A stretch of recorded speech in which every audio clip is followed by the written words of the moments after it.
नमस्ते, कार्यक्रममा हार्दिक स्वागत छ। आज हामी कुराकानी गरिरहेका छौं विशेष गरी प्रतिनिधि सभा विघटन भएपछि देशमा राजनीतिक अस्थिरता चुलिएको छ। प्रतिनिधि सभाको विघटनको विरोध गर्दै दलहरू सडकमा उत्रिएका छन् र आन्दोलनमा आएका छन्, तर ती दलहरू प्रतिनिधि सभा विघटनको विरुद्धको आन्दोलनमा एकता हुन सकिरहेका छैनन्। दलहरू बीच आखिर एउटै उद्देश्यको लागि ती दलहरू किन एकता हुन सकेन? ती दलहरूलाई एकता हुन कुन तत्त्वले रोक्यो? आखिर आन्दोलनकै लागि मात्र हो?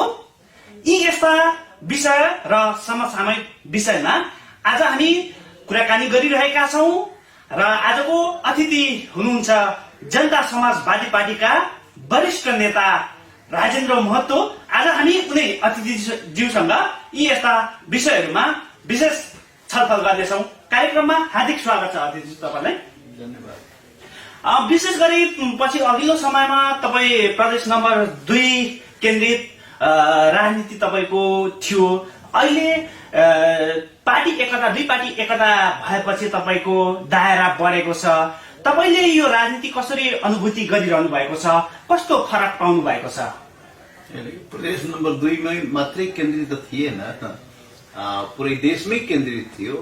संगठन जहाँ बढी हुन्छ त्यहाँ अलि बढी गतिविधि रहन्छ। त्यसैले पुरै देशमा, पुरै मधेसमा संगठन र कार्यक्रम त्यही अनुसार चाहिँ बढिरहेको थियो। अहिले चाहिँ प्रदेश नम्बर 1 मा दमकमा हामी छौं र पार्टीको कार्यक्रमको क्रममै यहाँ आएको भेटघाट कार्यक्रम थियो, पार्टी प्रवेश कार्यक्रम थियो। त्यसैले पार्टीको गतिविधि सम्पूर्ण देशमा भइरहेको छ। अहिले त कम्युनिस्ट र कांग्रेसले आफ्नो जिम्मेवारी वहन नगरेको अवस्थामा नेपाली जनताले वैकल्पिक शक्तिको खोजीमा छ र त्यो वैकल्पिक शक्ति को रूपमा यो जनता समाजवादी पार्टीलाई जनताले हेर्न लागेको छ। अब जाने कहाँ त? अब कांग्रेसलाई पटक पटक त हेरिहाल्यो, तर समस्याको निकास त दिन सकेन, समृद्धितर्फ मुनु गएन, अधिकार र पहिचान पनि जनताले पाएन। र यो अवस्थामा जनता बाध्य भएर वैकल्पिक राजनीतिक शक्तिको तलासमा छ र त्यो अवस्थामा जनता समाजवादी पार्टी यो हुन सक्छ कि भनेर एउटा आशाको साथ नै हेरिरहेको छ। यो अवस्थामा सम्पूर्ण देशभरि नै जनता समाजवादी पार्टीको कार्यक्रम भइरहेको छ। डाक्टर बाबुराम भट्टराई रोल्पा रुकुमतिर हुनुहुन्छ, म यतातिर छु। अशोक राईजीको पनि आफ्नो कार्यक्रम चलिरहेछ, उपेन्द्रजीको कार्यक्रम चलिरहेछ। पुरै देशभरि नै हाम्रो कार्यक्रम चलिरहेछ। तपाईहरुले विशेष गरी प्रतिनिधि सभा भंग भएपछि सबै दलहरूले असंवैधानिक भनेर भनिरहनु भएको छ र असंवैधानिक पनि भनिरहनु भएको छ। तपाईहरु आन्दोलन पनि गरिरहनु भएको छ, तर एउटै उद्देश्यको लागि अथवा प्रतिनिधि सभा पुनर्स्थापनाको लागि तपाईहरुले आफ्नो ढंगले आन्दोलन गरिरहनु भएको छ, ताकि एउटै उद्देश्य छ। तर तपाईहरु बीच यो आन्दोलनलाई सार्थक निष्कर्षमा अझ यसलाई चाप दिनको लागि तपाईहरु बीच किन एकता हुन सकेन? एकता हुन आखिर केले रोकेको छ? तपाईहरु बताइदिनुस्। के छ भने केपी ओलीजीले, देशको प्रधानमन्त्रीले संविधानमाथि कु गर्नुभयो।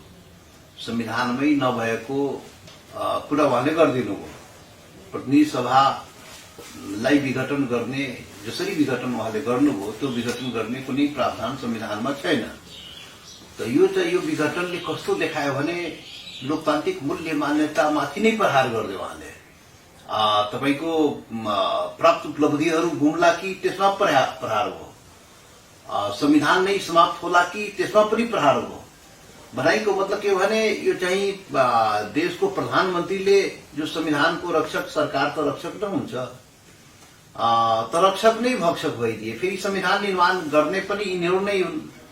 यहाँ देशको अधिकार र पहिचान चाहनेहरूको संलग्नता यो संविधानमा त छैन। हैन, तपाईहरु संविधानको रक्षा गर्नेहरू पनि एक हुनु भएन नि? फेरि संविधानको रक्षक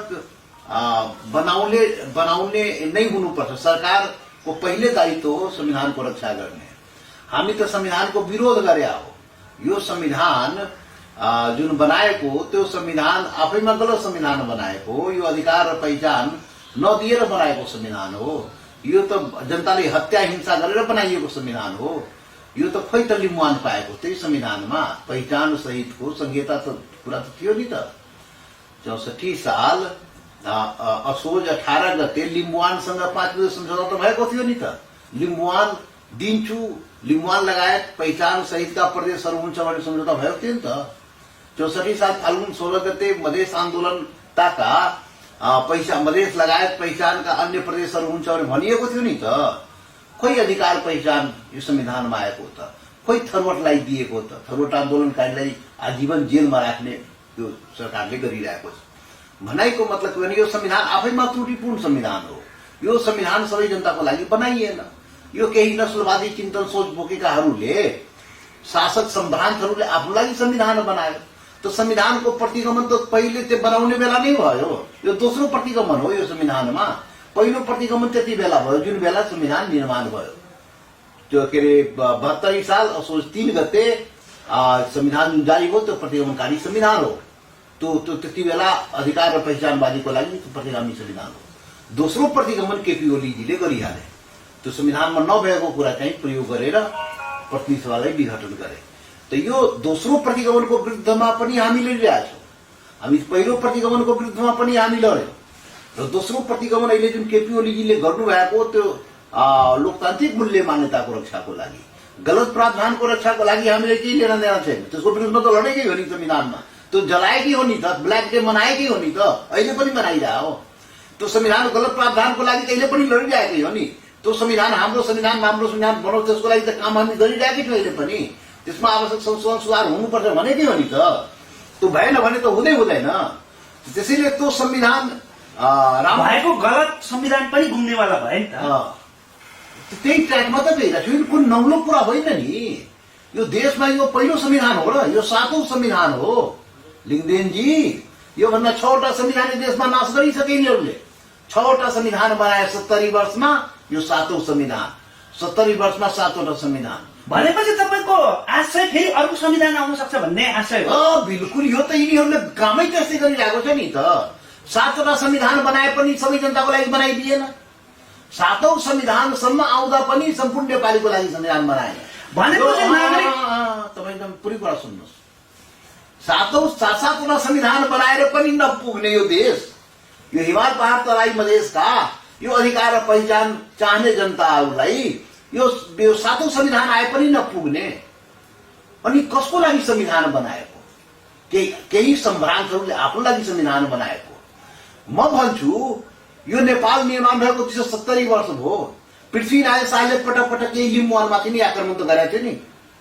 अनि त्यो आक्रमण गर्दा गर्दै नसकेपछि 1831 को साउनमा नुन पानी सन्धि गरेको थियो क्या लिम्बुवानसँग। र त्यो सन्धिमा के थियो भने लिम्बुवानको चाहिँ प्रथा के अरे उनीहरूको संस्कृति चाहिँ यथावत रहने, किपट भूमि पनि यथावत रहने राज्यले गरेको सम्झौता थियो त्यति बेला। र गोर्खा राज्यको एउटा सहायक के अरे राज्यको रूपमा, सहयोगी राज्यको रूपमा लिम्बुवान रहने त रह्यो। एकतर्फी रूपमा उल्लङ्घन भयो नि त। आज लिम्बुवानले किन कराइरहेको छ? आज लिम्बुवानलाई चाहिँ हो आज लिम्बुवानले चाहिँ त्यो नेपाल निर्माण हुँदाखेरि जुन यहाँ लिम्बुवान पहिचान र त्यो स्वायत्ता जुन चाहिएको, यो 10 थुम र 17 उपथुमको स्वायत्त शासन जुन चलिरहेको थियो त्यो सबै त समाप्त भयो। आज लिम्बुवान त्यसको लागि त कराइरहेको, त्यसको लागि लडिरहेको, त्यसको लागि राजकुमार शहीद भएको हो नि त, त्यसको लागि त तामाङ शहीद भएको हो नि त हो। त भनाइको मतलब यो गलत संविधान पटक 7औं संविधान बन्दा पनि लिम्बुवान नआउने, मधेस नआउने, तरवट नआउने, शेर्पा तामसालिङ नआउने, के भन्छ किराँत नआउने। यो त के हो भने यो आफ्नो लागि मात्रै संविधान बने पटक पटक। अहिले पनि 7औं संविधान पनि यो शासक वर्ग केपी ओली मार्काहरूले, केपी प्रचण्ड कोइरालासँग मिलेर आफ्नो लागि संविधान बनाए। एकल संविधान बन्यो के? एकल संविधान भनेको एकल यो देश बहुलताले भरिएको देश हो के? एकल जातीय देश होइन नि। यो विविधताले भरिएको देश हो। लिम्बुवान पनि छ, तामाङ पनि छ, किराँत पनि छ, मधेस पनि छ, थरवट पनि छन्, नेवा पनि, सबै छ नि त। सबै मिलेपछि देश बनेको हो नि त। त यो एकल देश होइन के, यो बहुलताले भरिएको देश हो। बहुलताले भरिएको देशमा बहुलता अनुरूपकै संविधान र शासन चाहिन्छ के। यो 7औं संविधान बन्दासम्म पनि त्यो बहुलता अनुसारको संविधान बनेर बहुलता मूल्य मान्यताको आधारमा बहुराष्ट्रिय राज्यको रूपमा स्वीकार गरिएन राष्ट्रलाई, र संविधान पनि सो अनुसार बनाइएन। त्यसैले पटक पटक संविधान बनाउने र पटक पटक संविधान असफल हुने कारण त्यही हो। त्यसैले तपाईँको जिज्ञासा 8औं संविधानको प्रतीक्षामा नेपाल हो कि, र यिनीहरू यो 7वटा बनाएर केही भएन 17वटा बनाए पनि यही मानसिकताले, एकल मानसिकता, नस्लीय चिन्तन सोचको आधारमा 17वटा संविधान बनाए पनि यो देशको अवस्था यस्तै रहन्छ। त्यसैले त्यो मानसिकतामा परिवर्तन गर्नु पर्यो नि। संविधान पटक पटक फेरिने, व्यवस्था पटक पटक फेरिने। राणा शासन आयो त्यो पनि गयो, पञ्चायत काल आयो त्यो पनि गयो, राजा महाराजाका शासन गयो, बहुदलीय व्यवस्था त्यो पनि गयो। हुँदाहुँदै गणतन्त्र हामीले प्राप्त गर्यो। यो गणतन्त्र भन्दा दुनियाँमा कुनै राम्रो शासन हुन्छ? हुँदैन नि। त ब्यानर मात्रै फेरिराख्ने अनि मानसिकता नफेर्ने हो।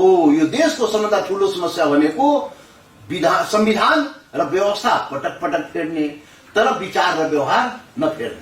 भनेपछि पछिल्लो समयमा नागरिक समाजको अगुवाहरूले के पनि भनिसकेका छन् भने अब तेस्रो जनआन्दोलन सुरु भयो।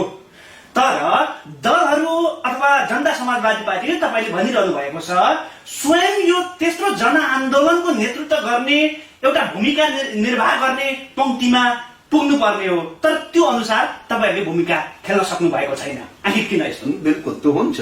नागरिक समाजले पनि आफ्नो एजेन्डा अझ क्लियर गरेको छैन। नागरिक समाजले ढुलमुल छ नागरिक समाज? म ढुलमुल भन्दैन, एजेन्डा अझ क्लियर हुन बाँकी छ। त्यो लाइनमा काम चाहिँ भइरहेको छ।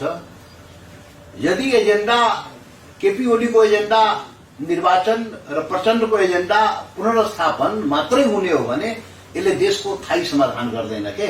तत्काललाई त संविधानलाई ट्र्याकमा ल्याउनलाई त पुनर्स्थापनले काम त गर्ला। जुन यो केपी ओलीजीले जुन संविधान ट्र्याकभन्दा बाहिर गएर काम गरेको त्यसलाई चाहिँ सच्याउने काम चाहिँ गर्छ पुनर्स्थापनले। तर देशको स्थायी समाधान पुनर्स्थापन पनि होइन। र किनभने पुनर्स्थापन गरिसकेपछि लिम्बुवान त पाउँदैन नि, मधेस त पाउँदैन नि, अधिकार पहिचान पाउँदैन। त्यो त बेइमानी जुन संविधानमा गरेको छ त्यो त पाउँदैन नि। हो त पुनर्स्थापन पनि स्थायी समाधान होइन हाम्रो लागि, जनताको लागि। प्रचण्डको लागि होला, माधव नेपालको लागि होला, नस्लवादी चिन्तन सोच बोका लागि होला, तर सबै नेपालीको लागि त्यो स्थायी समाधान होइन के। किन संविधानमा अपनत्व जबसम्म आउँदैन स्थायी समाधान हुँदैन। र केपी ओली निर्वाचनको कुरा गरेको छ, निर्वाचन पनि स्थायी समाधान होइन। अनि निर्वाचन भएर फेरि संसद बन्छ, फेरि अर्को कुनै केपी ओली पैदा हुन्छ, फेरि प्रतिगमन गर्छ नि त। पुनर्स्थापन भए पनि निर्वाचन भए पनि यही अवस्था रह्यो भने, यस्तै मानसिकता रह्यो भने जब स्वार्थ पूरा हुँदैन त्यति बेला प्रतिगमन गरिहाल्छ। यो जहिले पनि गरेको छैन यिनीहरूले। भनेपछि यो अवस्थालाई पुनर्स्थापना भयो भने पनि अर्को केपी ओली जन्माउने प्रक्रियामा हो। विगतमा त अहिलेसम्म त्यही भएको हो होइन। पहिले त राजा महेन्द्रले प्रतिगमन गरेको थियो, त्यसपछि राजा ज्ञानेन्द्रले प्रतिगमन गर्यो। अहिले कुन राजा छ त? अहिले राजा महेन्द्र र राजा ज्ञानेन्द्र, अहिले त राजा केपी ओली भयो नि त। त्यसैले प्रतिगमन गर्नलाई यो प्रतिगमनकारीहरूले यो आफ्नो स्वार्थको लागि प्रतिगमन गर्छ। 7वटा संविधान बनाएर प्रतिगमनै गरे हो के। राणा शासनमा गणतन्त्र शासनमा आउँदाखेरि प्रतिगमन गरेको हो। भनेको त संविधान र व्यवस्थाले मात्रै प्रतिगमनलाई रोक्दो रहन्छ, किनभने मानसिकता नै बिग्रेको छ के। एकल मानसिकताबाट काम गरेको छ नि। त्यसैले त्यो मानसिकतामा सुधार चाहियो। त्यो बहुराष्ट्रिय राज्यको चिन्तन सोच बनाउनु पर्यो। त्यो भएपछि सबैको लागि भनेपछि, सबैको लागि संविधान बनेपछि, सबै जनताको लागि संविधान बनेपछि प्रतिगमन कसैले गर्न सक्दैन। र नेपाललाई नेपाल बनाउनु पर्छ के। अब अहिले पछिल्लो समयमा तपाईँहरू जुन चाहिँ नेपाली कांग्रेस, प्रचण्ड माधव नेतृत्वको नेकपा र जनता समाजवादी पार्टी लगायतले यो असंवैधानिक कदम विरुद्धको आन्दोलनमा तपाईँहरूले एकता गर्न नसक्नु तपाईँहरूको कमजोरी अथवा केपी शर्मा ओली रणनीतिक रूपमा सफल भएको मान्नुहुन्छ? तपाईँ कसरी लिनुहुन्छ यसलाई? अब के छ भने म अघि भने एजेन्डा हामी आफ्नो ठाउँमा त प्रतिगमनको विरुद्धमा त लडिरहेकै हो। प्रतिगमनको यो केपी ओली प्रतिगमन गर्यो, यो मान्यता राख्नेहरू त लडिरहेको छ नि त। जनता समाजवादी पार्टी पनि संघर्ष गरिरहेको छ। अझ सबभन्दा पहिले हामीले नै के अरे पार्टीको कार्यक्रम दियौं र हाम्रो दोस्रो चरणको कार्यक्रम सकेर तेस्रो चरणमा हामी आइरहेछौँ। कांग्रेसले पनि आफ्नो ठाउँमा लडिरहेको छ। प्रचण्ड माधव पनि आफ्नो ठाउँमा लडिरहेको छ। त यो चाहिँ प्रतिगमनको विरुद्धमा, दोस्रो प्रतिगमनको विरुद्धमा सबै आफ्नो ठाउँमा लडिरहेको छ। अब संयुक्त आन्दोलन गर्नलाई यो चाहिँ केपी ओलीको प्रतिगमन, अहिले दोस्रो प्रतिगमनलाई मात्रै हेरेर हुँदैन, पहिलो प्रतिगमन समेतलाई हेर्नुपर्छ हाम्रो विचारमा।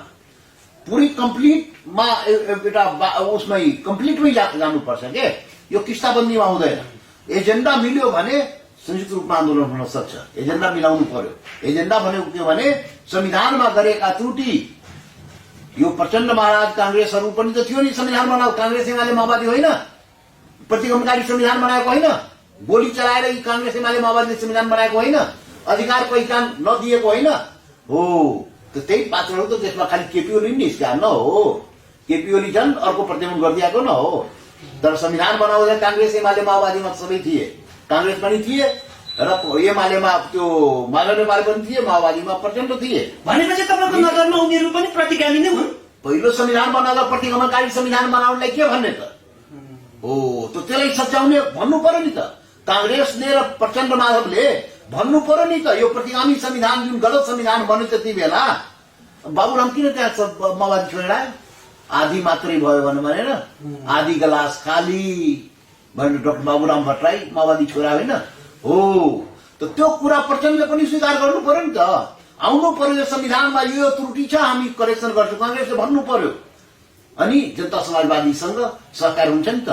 भनेपछि संविधान संशोधन सहितको स्थापना हुनु पर्यो तपाईँको भनाइ। बिल्कुल, दुईटै प्रतिगमनको लागि एजेन्डा बनाउनु पर्यो, एजेन्डा मिलाउनु पर्यो, अनि संयुक्त आन्दोलन गर्नु पर्यो। पहिलो प्रतिगमन, दोस्रो प्रतिगमन, दुईटै प्रतिगमन लाई सच्याउने गरी एजेन्डा तय गरेर संयुक्त आन्दोलन गर्नुपर्छ। त्यसलाई हामी तयारी हुने भनेको, नत्र यी बेइमानहरू छन् के।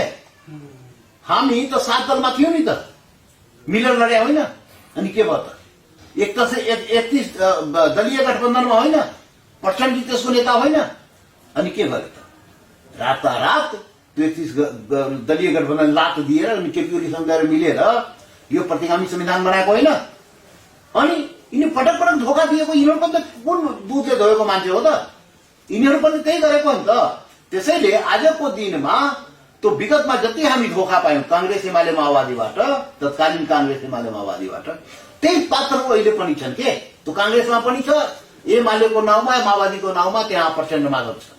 त्यो करेक्सन गर्नु पर्यो नि। भनेपछि उनीहरूलाई अझै विश्वास गर्ने वातावरण छैन। किनभने केपी ओली त महाप्रतिगमनकारी भइ नै हाले, उनीहरू पनि त्यही प्रतिगमन गरेको चाहिँ सच्याउने अहिले पनि भनिरहेको छैन नि त। भन्नु पर्यो पहिलो संविधानमा जे त्रुटि छ त्यो हामी करेक्सन गर्न तयार छौँ, हामी अधिकार पहिचान दिन तयार छौँ, हामी लिम्बुवान पनि दिन्छौँ, मद्रास पनि दिन्छौँ, मधेस पनि दिन्छौँ, हामी अधिकार सहितको संहिता पहिचान सहितको संहिता र अधिकार सम्पन्न अहिले यही संहिता माग्यो हामीले। जुन संहिता अहिले चलिरहेको यहाँ जुन प्रदेश नम्बर 1 मा जुन सरकार हो त्यो सरकारले के दियो भन्नुहोस् त, झण्डा र डण्डा बाहेक केही पाएको छ? झण्डा त गाडीमा झण्डा हलाउने र डण्डा एउटा पुलिस चाहिँ के अरे उसको पछाडि पछाडि डण्डा चाहिँ त्यो के भन्छ सुरक्षा त्यो झण्डा र डण्डा बाहेक के पाएको छ भन्नुहोस् न। अधिकार पायो, न पहिचान पायो, न सीमाङ्कन पायो, न आफ्नो पुलिस मन्त्री पद त पायो नि, मन्त्री पद झण्डा र डण्डा हो, न त्यो के भन्छ तपाईँको आफ्नो यो प्रदेश सरकारले आफ्नो पुलिस नराख्न सक्या कस्तो सरकार होला भन्नुहोस् त। भनाइको मतलब अनुभव गरिरहेका छन् नि उनीहरूले, हामीलाई प्रदेश यो सरकार शब्दको अपमान हो के वास्तवमा। सरकार भनेको शक्ति हुन्छ के। हामीले एकात्मक शासन प्रणालीको विकल्पमा संहिता मागेका थियौँ, केन्द्रीकृत शासनको विकल्पमा संहिता मागेका थियौँ। आफ्नो शासन आफ्नो प्रशासन लिम्बुवानले गर्छ त्यो मागेका थियौँ नि त, मधेसले गर्छ, थरवटले गर्छ त्यो मागेको थियो नि, किराँतले गर्छ त्यो मागेको थियो नि। अहिले भनौँ नि त्यो त अब समायोजन गर्न बाँकी विचार, त्यो चाहिँ त्यो त छैन नि त। त्यो प्रान्त कस्तो आइदियो भने सब केन्द्र अहिले केन्द्रीकृत शासनको मानसिकताबाट पनि शासन त लगाइयो। अहिले प्रान्त बन्यो तर तपाईँको न बजेट छ, 80% भन्दा बढी बजेट त्यहाँ छ, केन्द्रमा राखेको छ, प्रान्तले पाएको छैन। यसले कर्मचारी छ आफ्नो, सब केन्द्रबाट आएको, आफ्नो एउटा पुलिस पनि भर्ना गर्न नसक्ने, एउटा पिउन पनि भर्ना गर्न नसक्ने, अनि सब पेजमा पेज लगाइदिएको छ। विभिन्न तपाईँको के भन्छ अधिकार दिएको छ, अधिकार पनि छैन। अनि केही पनि नभएपछि यो त 9 मात्रको सरकार हो नि त। अनि प्रदेश नम्बर 2 मा त तपाईहरुकै सरकार छ, सबै गरे भयो नि, किन तपाईहरु गर्ने? बाबा कसरी गर्छ? यो संहिता नि पङ्गु संहिता दियो नि त। यो संहिता कि देश त देशको शासन भनेको केन्द्रित शासन हो कि अहिले पनि त्यो संहिता दियो। हेर्नुहोस्, संहितामा हामीले भनेका थियौँ अधिकारको सवाल हुन्छ के पहिचानको सवाल हुन्छ। पहिचान त दिनै दिएन। अधिकारको सवालमा हामीले भनेका थियौँ 4वटा अधिकार मात्रै प्रयोग केन्द्रले गर्छ, केन्द्रीय सरकारले। बाँकी सबै अधिकार प्रदेश सरकारले गर्छ, प्रान्तीय सरकारले गर्छ। त्यो 4वटा अधिकार मात्रै प्रयोग गर्नुपर्छ वास्तवमा केन्द्रीय सरकारले, संघीय सरकारले। हामीले पटक पटक भने हो। जति बेला संहिताको कल्पना हामीले गर्यौँ, माग्यौँ नि मधेससँग पहिले संहिता माग्यो, लिम्बुवानले माग्यो, हामीले पहिचानवादीले माग्यौँ नि त। हाम्रो दिमागमा थियो संहिता आउँदाखेरि कस्तो देश हुन्छ। केन्द्रीय सरकार भनेको 4वटा काम मात्रै गर्छ संघीय सरकारले। देशको सुरक्षाको काम केन्द्रीय सरकारको हुन्छ, सेना उसको हातमा हुन्छ। देशको सुरक्षा केन्द्रले गर्छ। देशको विदेश नीति केन्द्रले बनाउँछ, केन्द्रीय सरकारले बनाउँछ, संघीय सरकारले। देशको नीति कस्तो हुन्छ त्यो प्रान्तीय सरकारले बनाउन मिल्दैन। सेना पनि प्रान्तीय सरकारले राख्न मिल्दैन। अनि करेन्सी, पैसा, नोट जुन हुन्छ, पैसा जुन हुन्छ नि, त्यो करेन्सी केन्द्रीय सरकारले जारी गर्ने हो, प्रान्तीय सरकारले जारी गर्न मिल्दैन। यो 3वटा मुख्य काम हो। 4थो काम चाहिँ राष्ट्रिय गौरवका योजना जुन हुन्छ नि, राष्ट्रिय गौरवका योजनाहरू केन्द्रीय सरकारले गर्ने। बाँकी सबै काम प्रान्तलाई दिनुपर्छ। त्यो सरकार पो मागे हो त। अनि काम नकाजको सरकार थियो नि त। यो सरकारले के काम गरिरहेको छ? यो त जागिर खाए जस्तो हो नि त। पहिलेको जिल्ला विकासहरू त्यो के थियो नि, विकास क्षेत्रहरू थियो नि, त्यस्तै त हो नि। त्योभन्दा पनि कम औकात भएको हो नि, प्रान्तहरू बनाइदिएछ नि त। भनेपछि अबको होलसेल आन्दोलनले, राष्ट्रिय मुक्तिको आन्दोलनले संहितालाई अझ मजबुत बनाउने र देशमा तमाम उत्पीडित जनजाति, आदिवासी, मधेसी, मुस्लिम लगायतको आन्दोलनलाई तार्किक निष्कर्षमा पुर्याउनको निमित्त राष्ट्रिय मुक्तिको आन्दोलनको खाँचो छ भन्नुभयो। बिल्कुल त्यही एउटा खाँचो हो। त्यही गरेपछि यो सबै तपाईँले जति भन्नुभयो नि, शोषण उत्पीडन परेका जनताले अधिकार पाउने, पहिचान पाउने र देश समृद्धि र सम्पन्नतातर्फ जाने, त्यो मात्रै उपाय हो के। नेपाल सबै नेपालीको लागि बनाउने उपाय गर्नु पर्यो। त्यो चाहिँ राष्ट्रिय मुक्ति आन्दोलनबाट मात्रै पुरा हुन सक्छ। नत्र कस्तो छ भने यो देश दुनियाँको सबभन्दा कंगाल देश भइसक्यो के। दुनियाँको सबभन्दा गरिब देशको दर्जामा नेपाल पुगिसक्यो। करोडौँ मान्छे देशभन्दा बाहिर कहीँ रोजीरोटी खोजीमा जानु पर्यो। 50 लाख उता छ तपाईँको के भन्छ नि, मलेसिया, कतारमा, यता 50 डिग्री टेम्परेचरमा बसिरहेको छ। सैकड़ों चाहिँ बक्सामा लास बोकी चाहिँ नेपाल आउनु पर्ने। 50 लाख त उता इन्डियामा छ फेरि। अनि 1-1 करोड जनशक्ति हाम्रो चाहिँ रोज पेटको लागि बाहिर बस्नुपर्ने। अनि यस्तो देश त भइसक्यो। यो म पटक भन्ने गरेको छु, नेपाल त प्रकृतिले यस्तो वरदान दिएको छ। सानो देश हो, 3 करोड भनेको जनसङ्ख्या सानो हो के। प्रकृतिले यति ठुलो वरदान दिएको छ कि दुनियाँको स्वर्ग हुन सक्थ्यो, दुनियाँको सम्पन्न राष्ट्र नेपाल हुन सक्थ्यो। नेपाली यस्तो कंगाली अवस्थामा बस्नुपर्ने अवस्था थिएन। त प्रकृतिले दिएछ नि, जल स्रोत छ, त्यो सैकड़ौं वर्षदेखि बगेर गएको छ पानी। कस्तो राष्ट्रवाद, खोखला राष्ट्रवादमा नेपाललाई कंगाल बनाइदियो यो खोखला राष्ट्रवादीहरूले। पर्यटन त्यस्तो छ यहाँ पर्यटनको सम्भावना पनि यो चाहिँ यो पुरै पाइलामा पर्यटन छ के। यो 1 घण्टामा 2 घण्टामा 3वटा क्लाइमेट पाउने देश बहुत कम हुन्छ। तपाईँ विराटनगरबाट धरानबाट चाहिँ त्यो माथि त्यो के भन्छ त्यो एउटा टार छ नि, बेरेटा, त्यो 1-1.5 घण्टामा 3वटा क्लाइमेट पाउने देश कहाँ छ? यहाँ छ नि त नेपालमा। तपाईँको प्रत्येक स्टेपमा पर्यटन छ नेपालमा। 2वटा धेरै अरबौं पपुलेसन भएको भारत र चीनको बीचमा यो देश सबभन्दा सस्तो पर्यटन भएको देश हो। 5-10% मात्रै पर्यटन आयो भने पैसा लाने ठाउँ हुँदैन। तपाईँको सोना उब्जिने ठाउँ हो यो। आकाश भगवानबाट चाहिँ खेती हाम्रो भइरहेछ। बुद्ध जन्म्या देश यही हो। तपाईँको हिमालय पहाड यही हो। यो त के छैन नेपालमा। यो प्रयोग दोहन हुन सकेन के, देशलाई कंगाल बनाइराख्यो। मलाई एउटा कुरा भन्नुहोस्, देशको संविधान र शासन के को लागि हुन्छ? जनताको समृद्धि र प्रगतिको लागि होइन। अनि कहाँ गयो त समृद्धि प्रगति? यो देशको शासन 270 वर्ष नेपाल निर्माण भएको भए नि त यतिकैमा त दुनियाँ कहाँ से कहाँ गइसक्यो। नेपाल मतलब दुलोमा पस्ने काम चाहिँ दुर्गतिमा कहाँ से कहाँ गइसक्यो। यही हो शासन र यही संविधान हो। त यो नस्लीय चिन्तन सोच बोकेकाहरू सम्भ्रान्तहरू शासकहरू एकपट्टि होइन केपी शर्मा ओली प्रधानमन्त्रीले त देश समृद्धितिर लागिसक्यो अब दौडिसक्यो भनेर भनिराखेका छन्। अब केपी ओली समृद्ध भएको होला नि त, केपी ओली मार्का समृद्ध भएको होला, केही नस्लवादीहरू समृद्ध भएको होला, तर आम जनता त कंगालै कंगाल छ नि। 1 करोड जनता त आफ्नो रोजीरोटी खोजीमा त विदेशमा जानुपर्ने, बाहिर जानुपर्ने, अनि समृद्ध भइसक्यो भनेर त नाक खुलाउने हो। त केपी ओली मार्का, केपी ओली जस्ता सम्भ्रान्तहरू सम्भ्रान्त भएका छन्। त्यो चाहिँ यहाँ अर्को एउटा चिन्तन कस्तो छ भने शासन गर्ने चिन्तन, औपनिवेशिक चिन्तन सोचले यो केपी ओली मार्काहरूले शासन गरिरहेको छ के। यो राजा महाराजा होस् चाहे केपी ओली यो लगायतका यो औपनिवेशिक यो आफ्नो यो औपनिवेशिक जनता औपनिवेशिक मानसिकताबाट यहाँ बाह्य उपनिवेश त बनाइएन नेपाललाई, तर आन्तरिक औपनिवेशिक चपेटमा पर्यो के।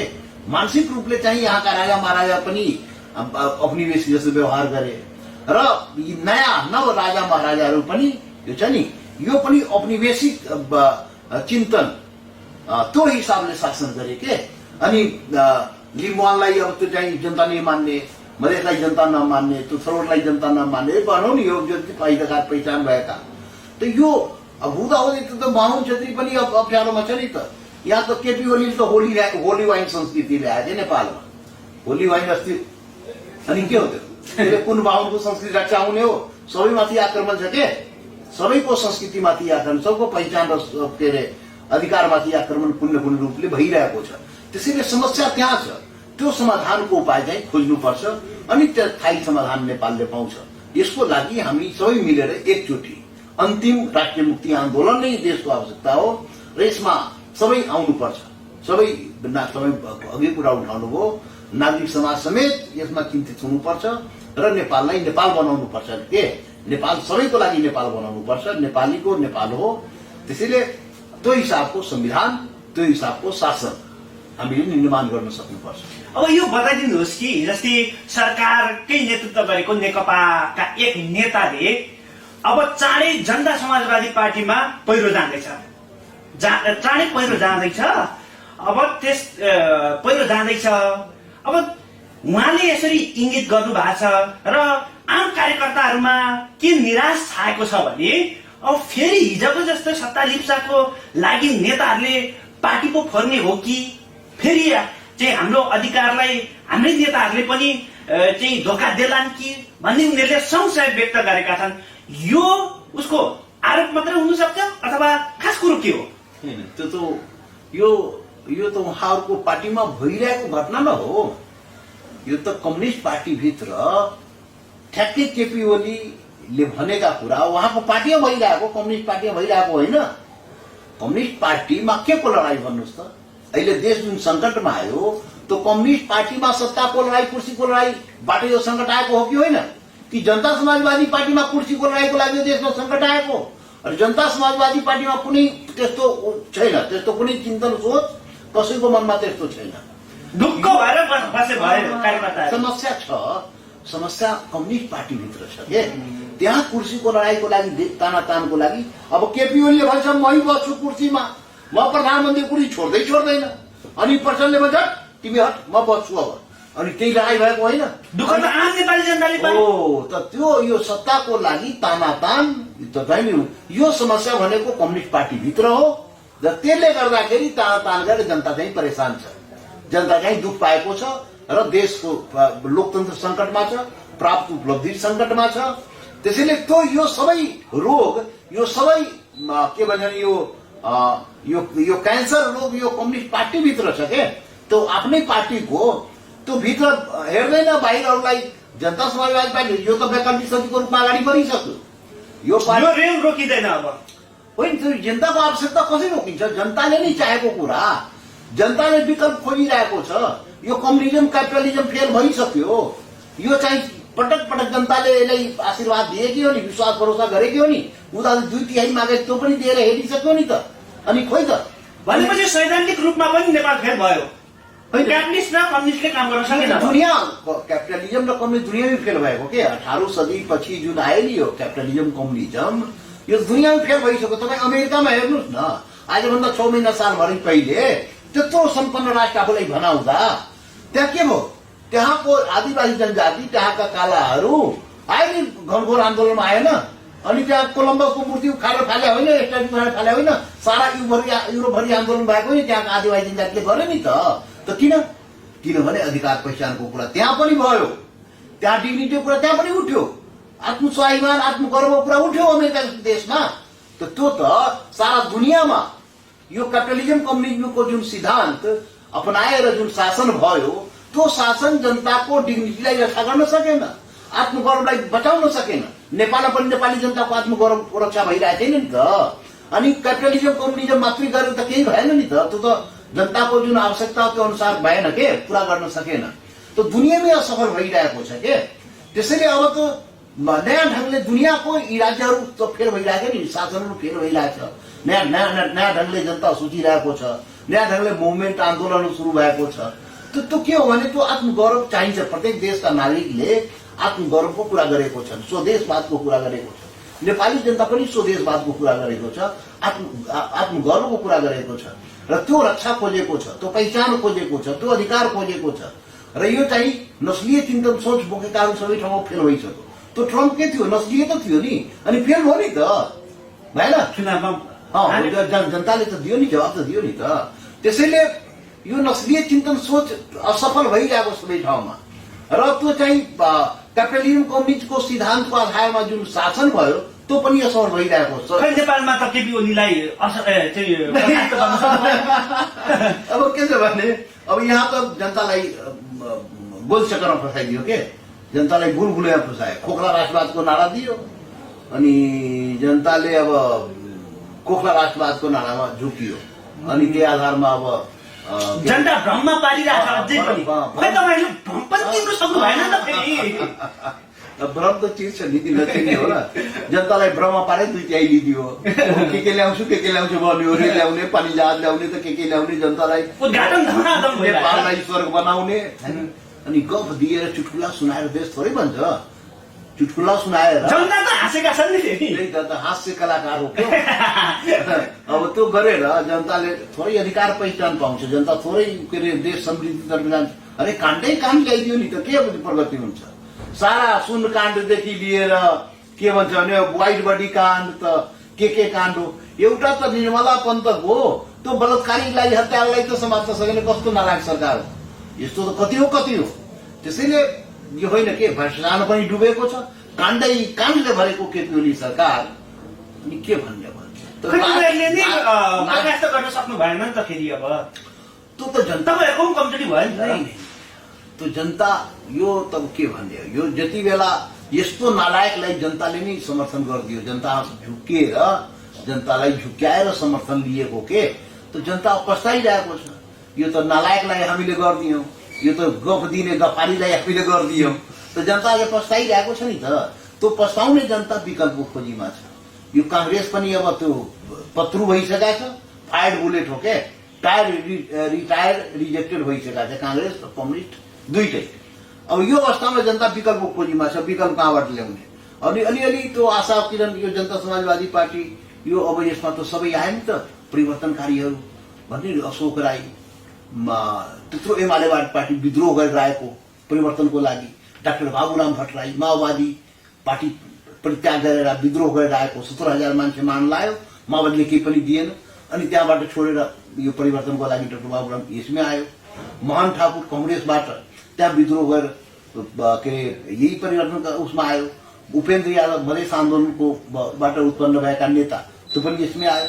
30 वर्षदेखि अधिकार पहिचानको लागि हामी आफै लड्नु म पनि। त्यसको मतलब के अरे यो यस्ता त थुप्रो देशभरिका चाहिँ जमातहरू जम्मा भइरहेको छ नि त अधिकार पहिचानको लागि।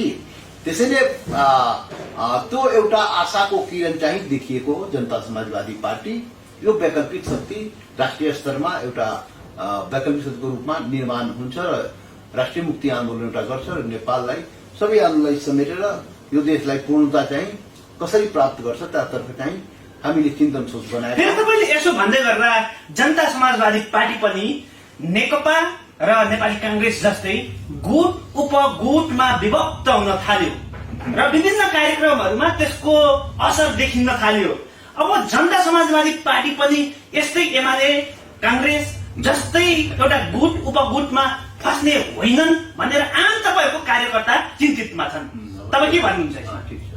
अब कस्तो छ भने त्यो रोग त कुनै पनि हातमा आउन दिनुहुन्न।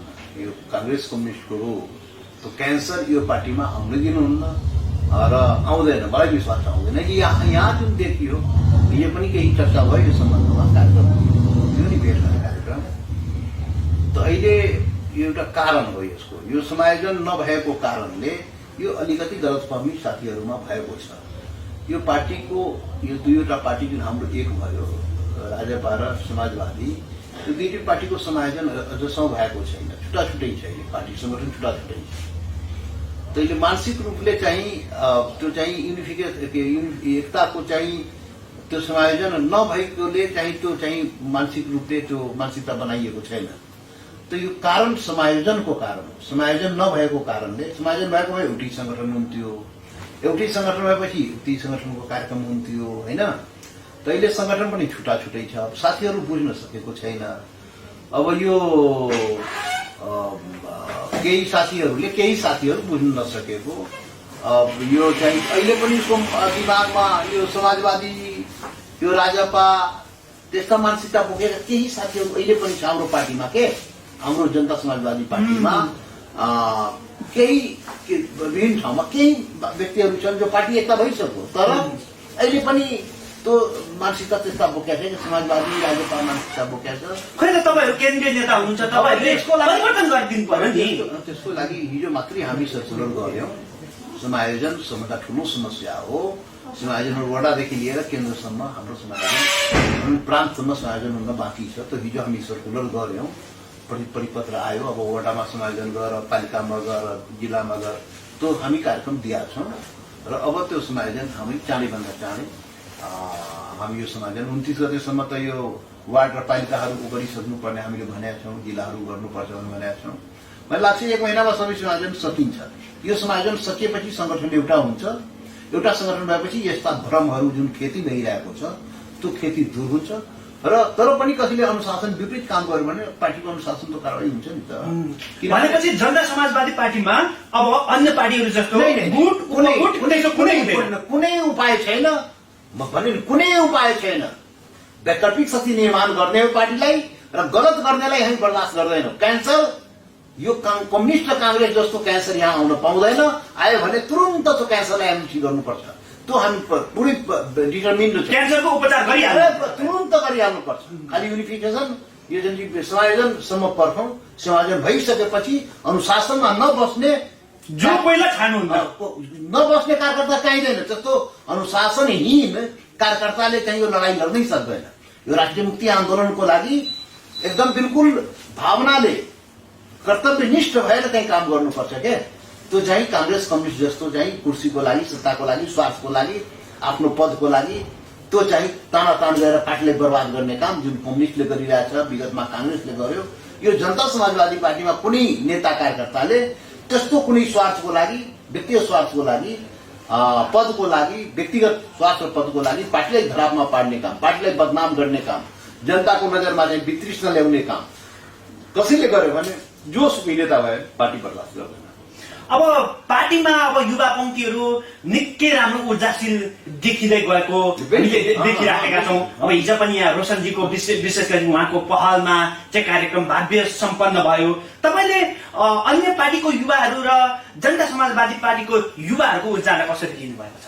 होइन, बिल्कुल। म त यहाँ हेरे नि रोशन लगायतका जुन युवाहरू कति राम्रो काम गर्यो। यति यो ठाउँमा यो चाहिँ यो पुरै केपी ओली प्रधानमन्त्रीको निर्वाचन क्षेत्र भएको ठाउँमा सैकड़ों चाहिँ कम्युनिस्टबाट, कांग्रेसबाट सैकड़ों युवाहरू व्यक्ति नेतृत्वहरू चाहिँ पार्टीमा प्रवेश गर्यो नि त।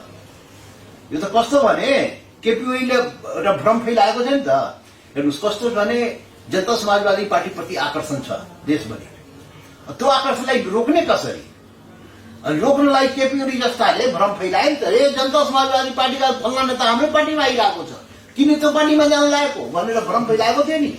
विभिन्न हाम्रो पार्टीको नेताहरू गएर मेरो बारेमा, उपेन्द्रको बारेमा, सबैको बारेमा त भ्रम फैलाउने काम त गर्छ, किनभने जनतालाई रोक्नु पर्यो, तर पनि रोक्यो त। उहाँको निर्वाचन क्षेत्रको जनता रोक्यो त, आयो त, भटाभट आयो त, त्यो एउटा प्रमाण हो नि त। त्यसैले जति उहाँले त तपाईँहरूलाई नै अनागारिक बनाइदिनु भयो केपी ओलीले। त्यही त, जति भ्रम फैलाए पनि त रोक्न त सकेन नि। जनताको जुन प्रवाह हो जनता समाजवादी पार्टीमा आउने, उहाँको घरमा विद्रोह गरेर जनता समाजवादी पार्टीमा आए, त्यो त प्रत्यक्ष देखियो नि त। भनेपछि जनताले जवाब दिन थाले। बिल्कुल बिल्कुल, जब उहाँ जति भ्रम फैलाए पनि जनताले त्यो जवाब जनताले दिन थालेको हो, हामीले दिनै पर्दैन।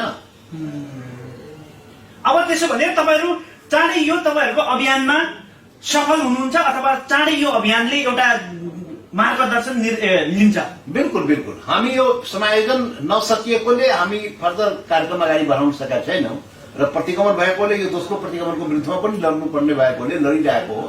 त दुईवटा काम हामी गरिरहेको छौँ, एउटा समायोजनको काम र अर्को दोस्रो प्रतिगमन केपी ओलीको प्रतिगमनको विरुद्धमा लडिरहेको। राष्ट्रिय मुक्ति आन्दोलनमा त हाम्रो अहिले उनी गएको छैन नि त। यो समायोजन सकिएपछि र यो दोस्रो प्रतिगमन के परिणाम आओस् न, अब अदालतमा चलिरहेको छ, संविधानको व्याख्या अदालतले गर्ला भने हामीलाई विश्वास छ। अब जे व्याख्या हुन्छ त्यो अनुसार जाने नै हो नि त। सुप्रिम कोर्टलाई सबैले मानेकै हो, सुप्रिम कोर्टले जे भन्छ त्यो अनुसार व्याख्या हुन्छ, त्यो अनुसार चाहिँ हामी अगाडि बढ्ने हो। त यो यो यो यो अहिलेको कदमलाई ठिक भन्यो भने सुप्रिम कोर्टको ठिक वा बेठिक के भन्छ हामीलाई थाहा छैन। सर्वोच्च अदालतलाई म मान्दैन कसैले भनेको छैन र अन्तमा संविधानको अन्तिम व्याख्या भनेको सर्वोच्च अदालतले गर्छ। उसले के व्याख्या गर्छ, जो व्याख्या गर्छ उही देशले मान्छ। भनेपछि अब ठ्याक्कै जनता जान्न चाहन्छ। धेरै जनताहरूले के भनिराखेका छन् भने जनता समाजवादी पार्टी चुनावको पक्षमा, संसद पुनर्स्थापनाको पक्षमा अथवा यो प्रतिगमनको समर्थनको पक्षमा ठ्याक्कै के हो भनिदिनुहोस् त? जनता समाजवादी पार्टी यो दोस्रो प्रतिगमनको विरुद्धमा छ, दोस्रो केपी ओलीको प्रतिगमनको विरुद्धमा छ। संसद पुनर्स्थापन होस् भनेर, प्रतिनिधिसभा पुनर्स्थापन होस् भनेर चाहेको छ। तर सँगसँगै हामी यो बनाएको छौँ कि स्थायी समाधान, यो संसद पुनर्स्थापन पनि होइन, निर्वाचन पनि होइन। अदालत यही दुईमध्ये केही गर्ला नि त, या त पुनर्स्थापन गर्दा निर्वाचन गर्दा, दुइटै स्थायी समाधान होइन। स्थायी समाधान दुइटै होइन, किनभने हाम्रो मुक्ति आन्दोलन त गर्नै पर्छ नि त। यो संविधान त हाम्रो लागि त भइदिँदैन नि, निर्वाचन भए पनि भइदिँदैन, पुनर्स्थापन पनि भइदिँदैन हाम्रो लागि नि त। हाम्रो समाज त यथावतै हो, पहिलो प्रतिगमन त यथावतै रहने भयो नि त। त्यसैले हामी त्यो भनिरहेछौँ। अन्तमा अहिलेको प्रतिगमन, दोस्रो प्रतिगमनको लागि अदालतले व्याख्या गर्छ, अदालतले व्याख्या गरेको अनुसार देश अगाडि बढ्ने हो। अहिले पहिलो प्रतिगमनको हकमा अहिलेको परिस्थितिमा ठ्याक्कै अदालतले जे भन्नुहुन्छ अब त्यो अनुसार त्यसले त्यही भनिरहेको छ। लोकतन्त्रमा त त्यही हुन्छ नि, लोकतन्त्रमा त अदालत सर्वोच्च अदालत अन्तिम व्याख्या त मानिन्छ नि त। या त भन्नु पर्यो म लोकतन्त्रलाई मान्दैन, अदालतलाई मान्ने सबैले भन्नु पर्यो। त्यो भन्ने अवस्थामा कोही पनि नरहेकोले अदालतको अन्तिम व्याख्या नै सबैको लागि मान्य हुन्छ होला भनेर हामीले मानेका छौँ। आज कार्यक्रममा समय दिनुभयो, धन्यवाद। यहाँलाई पनि धन्यवाद।